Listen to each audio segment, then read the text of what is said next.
Threw this one in here for free. Use the same stencil and a feather stencil and a dollar truck from Dollar Tree. I'm going to show you how to use stencils, stamps, and a technique called masking that you can use with stamps or these stencils. It is a game changer to make things look like they're layered without being muddled, or like these flowers and paintbrushes are coming up out of the jar instead of all messed up.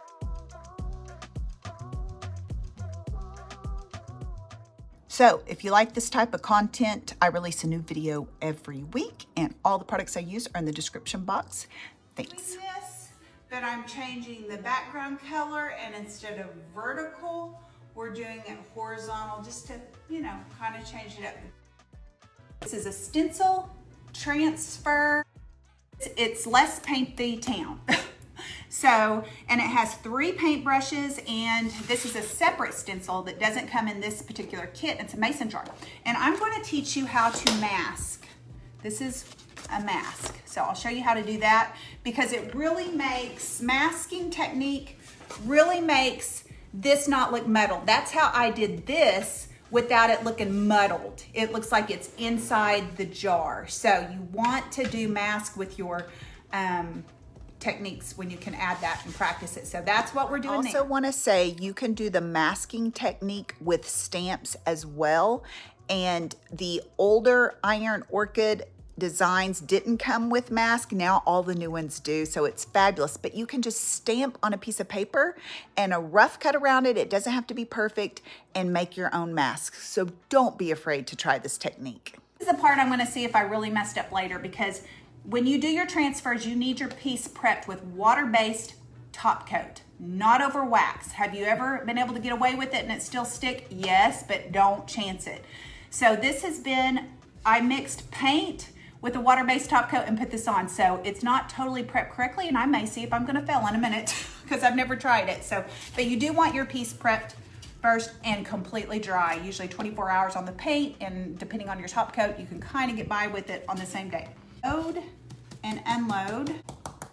And the quality of your stencil brushes and your stencils will help with the sharpness of how it comes out without bleeding. When it bleeds underneath and it looks like caca, that's a professional term, I distress it and it looks fine.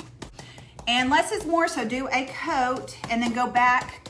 Clay and chalk paints, which you can use any kind of paints to stencil, clean off of your stencils easier without tearing them up. So you do want to do it and then go back and redo it, because it'll dry really fast. So by the time I'm through with this, that's dry enough to do the second coat. If you're doing a dark color, a lot of times you can get away with just one coat. I'm gonna layer transfer on and then stencil over it.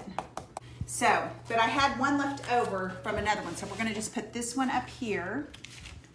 Where did I want to layer that? You know what? I said I was going to layer that under there, and then I did one.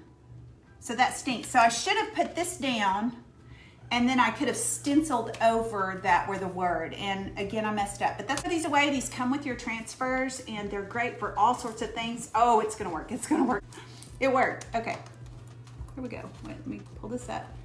I love doing these transfers. I love it so much. They're just addictive. Oh, it worked. So we're gonna make these flowers look like they come out of the paintbrush, and it's gonna be adorable, adorable. So kind of do like this. I'm not gonna do it great. I'm just giving you an idea. Go ahead and stencil you one on. Okay, it matches. Okay, so you stencil it on, okay? Cut around it, and here is your mask. You kind of want this to be dry before you set this down.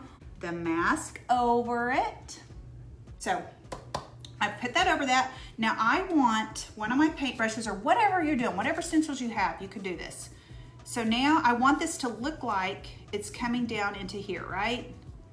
Because it's like paint brushes and then flowers are gonna come out of it. That one like that. So let's go ahead and do this one. I'm gonna tape it down a little bit. Like if I'm working up here, okay, hold it down so it's flat and doesn't slide up under it. This brush for my biggest paintbrush. So load and unload. Hold it down flat where you're working and just go for it. Now, you gotta be real careful, so you could put some tape around here so that you don't get outside the lines.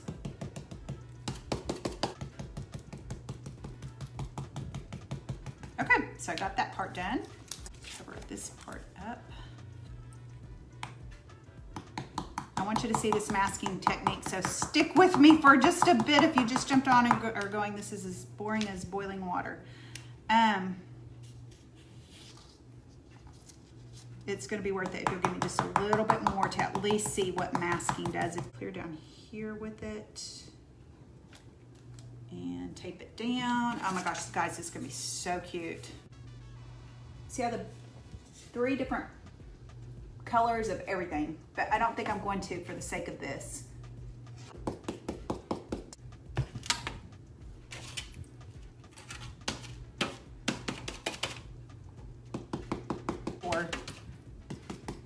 We're fixing to see the beauty of masking.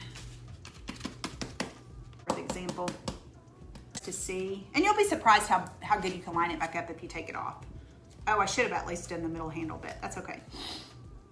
I gotta show you guys, this is so good. Now, if you've prepped your piece like with water-based top coat, and especially working with certain paints, I could get this little spot off with the baby white that I got on here. So that's another good reason to seal your piece before you stencil with water-based top coat, because then you have some forgiveness before your paint dries. Now watch this. Okay, now what you do is take your, which one was it? Is it this one? Or yeah. And then you kind of lay it back over. And I gotta go inside the jar where the mask covered it up. And it makes it cleaner and more professional. See? See how that doesn't look muddled now? And it looks like that brush is just coming out of there? Because I do not know it all. And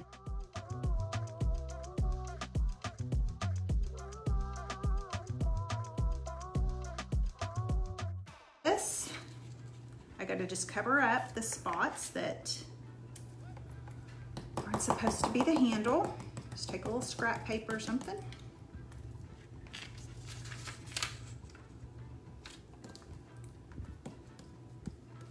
And you can even take a little fine artist brush and the parts you missed or want to add something to, just do it. Look at that.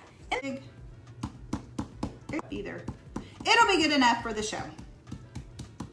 I may be mad at myself later. It's like the idea of the could be the words coming out of the typewriter. Used Copper's Penny for Heaven for the metal part of the paintbrush. Oh my gosh, it's bad.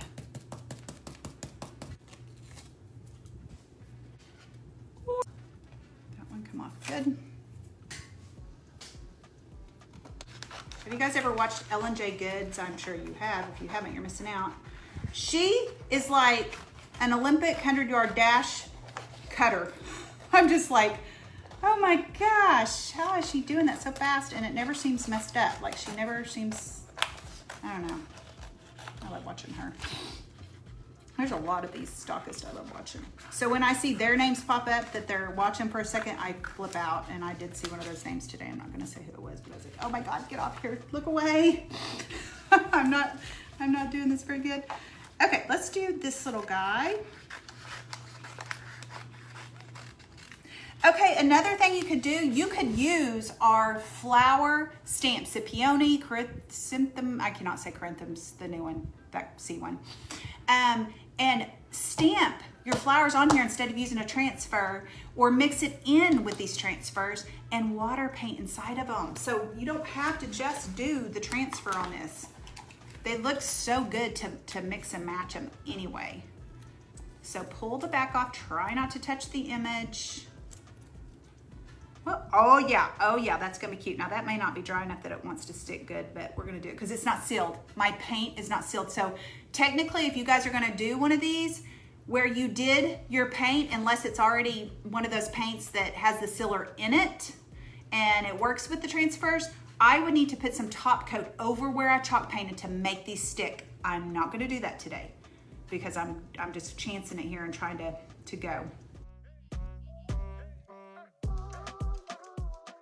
Take your extra, when you cut around these little transfers, take some of your bigger pieces and put over it, because what you'll do is you'll go up under it and the image will stick to this because it's so close to the edge. So that is a tip. do it like this. And you can see through these, so it's fine. That's got so much paint on it, I'm not gonna use it. But I do that all the time. Oh, please stick on that one part. Please, please, please, please. I know you're not supposed to, so I did not seal you. It's gonna work, I think it's gonna work. Oh, it worked, yes. I got lucky, guys, but don't chance it. And then what you do is either wax it over your transfer when you're done, or the water-based top coat. So kind of hover over where you want it. And it looks good to do that. Again, I didn't get my second coat on here, but I'll go ahead and do it just because I like it. Let's do it. Oh my goodness, that looks so good. So she wasted a lot of time to pick it up and see, is it sticking? Okay, it's sticking. And sometimes you can push too hard and make a mar in your wood and in your piece. So I really wouldn't stick there, but I'm gonna convince him to do it because he's on that. Oh my gosh, guys, so cute. The reason I say fingers first is you can kind of feel if it needs, you know, pushed in a little bit better. Then do this, or do a soft cloth. I don't like doing soft cloths though.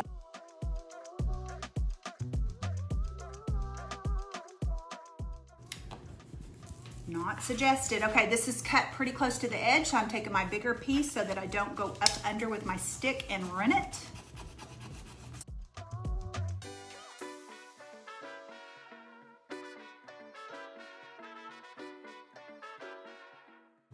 If you think you've messed something up really bad, sometimes that is the best thing because it will make you more creative if you'll just step away for a little bit and release the, oh my gosh, I just wasted my transfer, wasted my money, I wasted my time on my project. Just step away, calm down, come back, and it can make, your mistakes can make you so much more creative and so much, the project can turn out so much better than if you wouldn't have messed up. You know what, I really like that there. I'm gonna put that there, but I'm gonna seal that first because that's just too much paint. I just love to layer the words over the corners of pieces, and so you just kind of gotta hoover around and see where you like it. That's it. So this is my last one. So hang with me, I'm gonna pick up my demo piece and show you, and then I will show you this. Good, he was begging to come off. Okay, and I'll add a flower coming out there. So I didn't finish adding the flowers and painting some of the metal parts on the brushes because I only had a limited time when I did this on a live. So just have fun. You can put these stencils together with many sorts of composition, and don't be scared to just get in there and go. Watch till the end to see what I did with a dollar frame and a whole bunch of molds and some crazy paint techniques. This one, guys, hang on. I'll sit it right over here. So I did one horizontal and one vertical, and I only did let's paint here instead of let's paint the town like that one because I had more space. But see how I did a little bit more with excellence on this one. So see how the masking technique makes that not muddled. So if you're just jumping on and need to see the masking technique, go back and find it. I did it on here, or look it up. You can use Dark and Decrepit for a faux, non-toxic, non-messy, wash out of your brushes stain. It's spectacular. And then you don't have to seal it. It's ready once it dries for the transfers or whatever else you want to do. Okay, look at this wall. This is in my old studio, and it was so much fun. It took me quite a while to do it, but then I take the S off and I would display jewelry for pictures and stuff. There's so many numerous things you can do with this.